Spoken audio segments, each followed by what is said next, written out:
I'm Okay. here with Andrew Perrie, the man who needs no introduction. How's it going, man? I'm very good, man. How are you? I'm doing pretty good. I'm pretty excited. I'm going to a Jays game tomorrow, so just wrapping some stuff up today to get 24 hours away. And Nice. Good, man. You need it. It's the summer. yeah, for sure, you got to have that balance, like we were just talking before. Yeah, of It's course. it's like using the rest time is you almost need to use that to your advantage, sort of thing. Like That's right. so, the reasons why I kind of said that you don't need any introduction is because one of the things that sticks out with you, man, is that everybody knows you. You've built this insane omnipresence in the realtor world in Ontario that is almost untapped. Because I've talked to a couple brokers about when you're coming on the podcast, everyone knew who you were.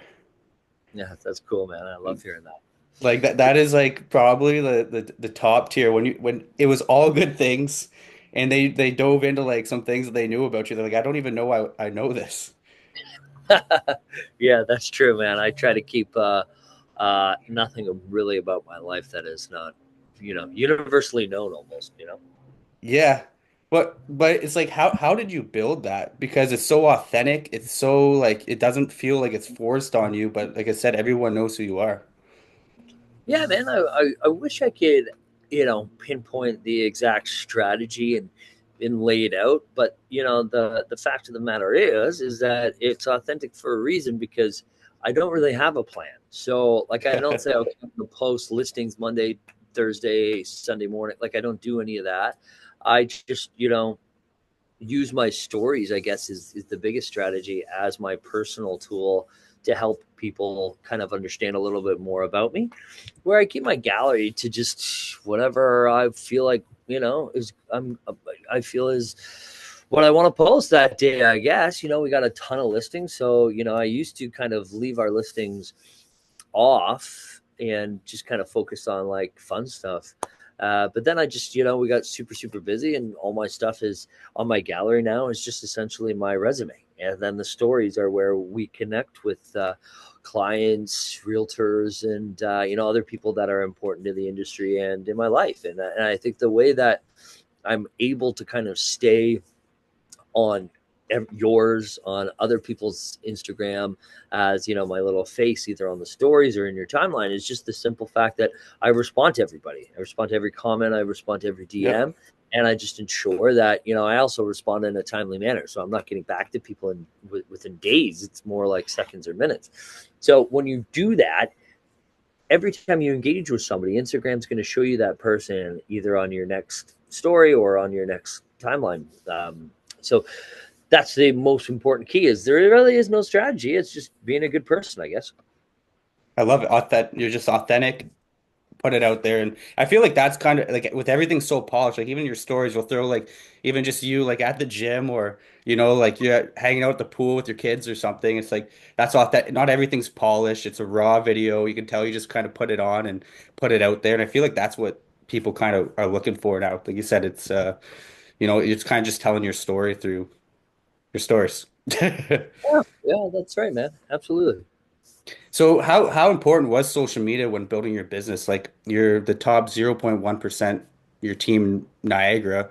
How important was social media when building your business? Because it's kind of the equalizer, right? Where, yet when you're coming up especially, you don't have all these marketing dollars. You're not putting it on billboards, traditional, anything like that. It's, like but you can just grab your iPhone and record a story or do something outrageous and try to get some sort of feedback or Yeah, that's right, man. Honestly, when I first started, which was 8 years ago, right? So there wasn't a lot of video in Niagara for sure. Some Toronto people were doing it, mostly in the States. So, when I got in, I just there was the only I had been doing not like content, but I had no problem posting on social media before, so I didn't see what would be different. The only thing that would be different was that I could build stories around what I was actually selling, whereas before I wasn't really selling anything, so there wasn't much to build content around. And it's not like I was coming out and doing things that were crazy. But I think now if people come out and want to make a splash on social media, you kind of have to do something crazy. There's not really too much left, right? Yeah. Get to get people engaged. But when I started, I was just kind of doing things a little bit different. I was telling the stories of the homes. And sometimes it was a comedic way. Sometimes it was an emotional or lifestyle way. And I just felt like I was doing something different because at the time, majority of the YouTube videos were just photo carousels. Yeah. Uh, and then, I came in and was able to just have a little fun with it, man, spruce things up a little bit. And then as I was doing these funny videos and, skits, I saw most people were transitioning into that. So I kind of switched to a more higher production lifestyle videos that were more of, you know, selling the region more than the house, and something that we still focus on today. And then we moved on to podcasts, and we moved on to podcast clips, and then we moved on to explainer videos, and then we're always just consistently improving and doing something different because I'll get bored really, really quickly with what I'm doing, and I just want to ensure that being kept fresh, right? Which is easier said than done. The only thing I don't do is like I'll post like I said, like what I want to post. So it's like, I'm not really hopping on too many trends. I'm not, really. Not doing TikTok dances or No, no, and that's cool and all. It's just for me, it's I don't know. I just whatever I feel like kind of posting. If I get a good idea for a storyline, great. But we've been working on this new content strategy for our listing videos. We're trying to do like a 5 to 30 second engaging script of some kind that hopefully will get people to watch the video. We have like over 60 listings right now. And not a whole lot of them are selling. So we got over $300,000 in outstanding marketing costs that we're not going to get back if we don't sell these properties. So we have to find a fun way to keep people engaged, still showcase the home, and cost effective. All right. So our in-house videographer, we came up with an easy plan, a vertical tour, so you don't have to keep switching cameras and all that other stuff. We basically do a dry humor or something that is engaging in the first 5 to 30 seconds. It's a script. We usually do 2 people or more. And we've been having a lot of success with it. The reach has been going well. The response has been going well. We've had a lot of people kind of reach out saying, "Hey, I'm loving this new style. I don't know what it is, like, because it's kind of different. It's not like you're not jumping on trends. You're not, it's like The Office, right? That's how I like to do my comedy, a little dry humor. So some people think it's stupid. Some people think it's doesn't make sense, and then other people really, really like it. They're like, you know what? That was smart what you did there. So Yeah, I mean that's kind of like all marketing, right? Some people love it, some people I'm personally a fan of your marketing. I think that like I said, I like how you mix it up with your stories and just throwing stuff of you like making pizza or something yeah, um or like your luxury listings where it's like that one video you did but with the new build. I thought that was probably one of the best marketing videos I've seen as a real estate agent, honestly. Probably the top five for yeah, sure. yeah. Um, Thanks. so when it comes to like social media, you built that all up. At what point did you go from, okay, like I'm building this up? When did you translate to like, okay, it's time to build a team? The team came pretty quickly because I always say I got into real estate not to become a realtor. Like I always got into real estate to either be high up in a brokerage, to run a team, or to own a brokerage. And Yep. so I've done all three of those now Yep. within these few years. And so in the first couple of years, it just started as getting a team together. It was I don't know, maybe a month or two into COVID when we did our actual team. So I started a team back in 2017, 2018. It didn't really last too long. Didn't have the right people, didn't have the right mindset, didn't have any capital. It just kind of exploded after a couple of months. So my second go at it, I guess I was a little more prepared and I had a better strategy. I Yep. was just getting a crap ton of leads that I simply could not service, and so I brought people on essentially as a buyer agent, really. So it was more of like, listen, you can come on this team, we can brand ourselves as a team, but ultimately I don't really want to be involved as a team leader. I'm super busy and I just want to have you guys run the leads that I can't service. So they said okay, and then within a few months we started doing well, and we said, hey, why don't we like just act more like as a team? And so we did, and we started having meetings. We started going on appointments together. We started building training, building events, and I'm really happy we did. And one of those agents are still on my team right now, and she actually moved up to VP of Sales, and now my partner and a whole other brokerage. So she's benefited from this team just as I've benefited, from having her here. So if I didn't start that at that time, who knows where I'd be now. So I'm very thankful for that. I think it's just one of those things where some people are going to come out as a team and be a really good manager. Some people are going to come out and start a team and it's going to explode in their face. And some people are going to understand that there's better people at different roles than Yep. they are. I think realtors have a very hard time with that. I made it the Finest States team and not the Andrew Perrie team for a reason.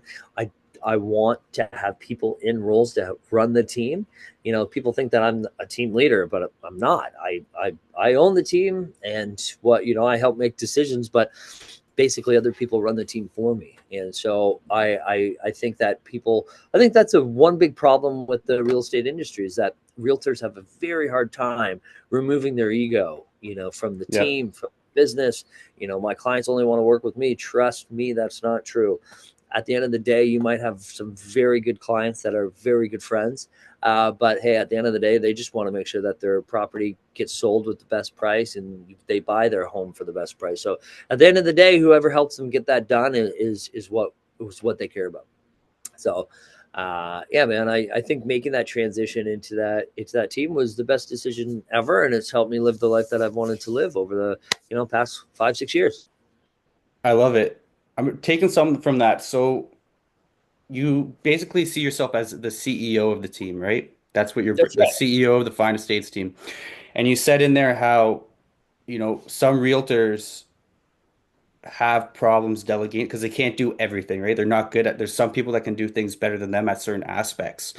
So how do you figure out what to delegate, what not to delegate, what to systemize, like when you're building it up? Well, it would be everything that I don't want to do or don't know how to do. Hmm. So, and that was a lot of stuff. So I hired director of operations to do what? To direct and create the operations. It's that simple. We then hired a chief operations growth officer because I knew that I wouldn't be able to, not only do more traveling than I already am to recruit, but I needed somebody who already had the knowledge of what type of recruiting and onboarding into operations should be built and should be run, right? Whereas most realtors want to bring somebody on and tell them what to do. That's not what I do at Hmm. all. I want to bring somebody on and they tell me what to do. That's why I'm paying them. Yep. So, other than that, I mean, if you just have a team of assistants and admins, if that's what you want to do, but if you really want to grow, you need people that can actually focus on what you can't do every day, and to ensure that your agents are supported and the growth is happening. Easier said than done right now. I'll be completely honest with you. I mean, this market sucks. Not only are we out 300 grand in marketing costs, but we have to advance commission checks just to pay payroll. We have to be very cautious of what kind of tax we're not submitting at the time being, because we have to make a decision. Do we want to pay our payroll tax right away, or do we want to pay the employees right away? What's more important, them having a job and a paycheck, or the government getting their money on time? So unfortunately, it's just the way the real estate business is, and you got to be prepared for it. You got to stick it out. We're, in my opinion, one of the best teams in Ontario, if not Canada. We have the wherewithal to get shit done. We know that we have to do whatever it takes. We read a mission statement every month, or sorry, every Monday morning. We read our mission statement out loud. We rehearse, we train, we focus, and we do some fun stuff together. But that means nothing if nobody's buying real estate, right? And I think that if I were doing this all on my own and only had assistance, that I wouldn't actually be probably as far along as we are, and I probably would have given up already, right? So at the when you're talking about delegation and ego in this industry, a lot of people would just take it on the chin and say, "Hey, we tried, and let's get out of here." But no, we've got too many people relying on us, so we got to stay focused.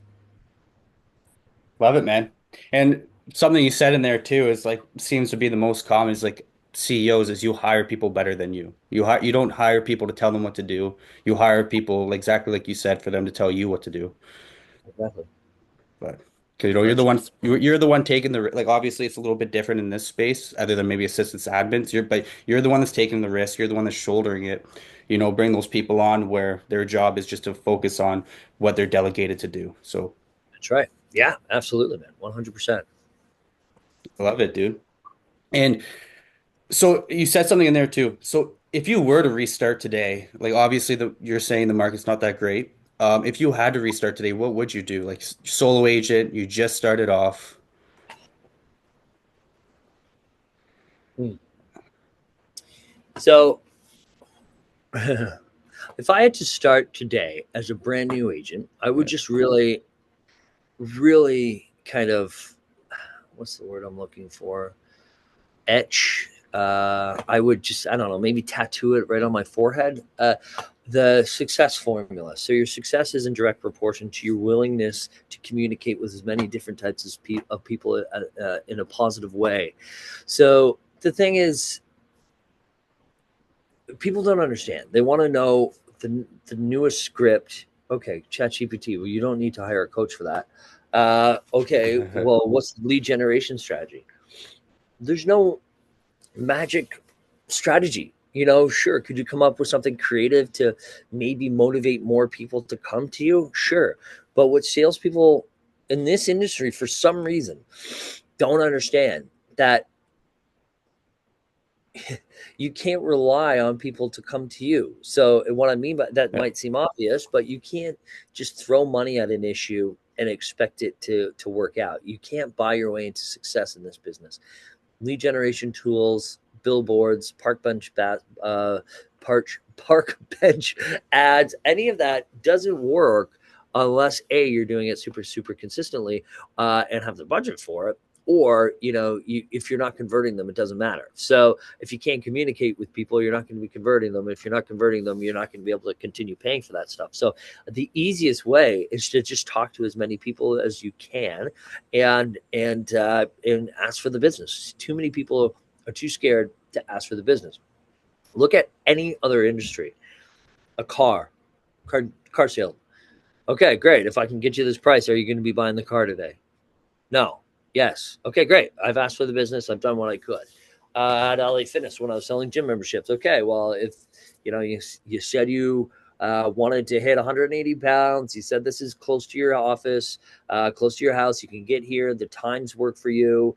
You've been trying for the last 6 months by yourself, but you couldn't really get it done. So, if we can get this, membership, if we can agree on a price today, are you going to get started on your goals? Right? Where a lead will come into your open house and nobody's asking, okay, what'd you think of the home?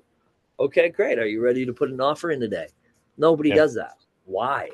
They just came to you. So if I were to start as a brand new agent, that's what I would do. Get used to talking to as many people as possible and ask for the business.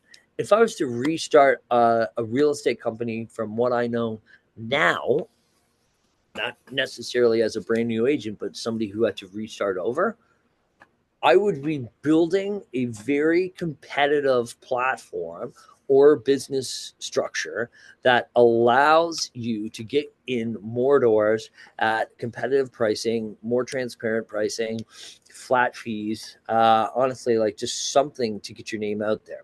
So, there's going to be a lot of people that hear this and say, okay, well, our value as a realtor is far greater. Like, okay, I understand that. Trust me, I work very, very hard. I spend a lot of money to get our listings sold. But at the end of the day, clients don't really care. Yeah. They don't care. They just want their home sold. So if there's a cheaper option, they're going to go with it. Do they want to work with the best people? Yeah, for sure. But you're going to notice that behind closed doors, some of the best agents in Ontario, in Canada, are the ones offering the discounts because A, they can, and B, they know they can get it sold. So they've you can listen to all these agents on stage or podcast saying, "Oh, yeah, I don't accept anything less than 5%.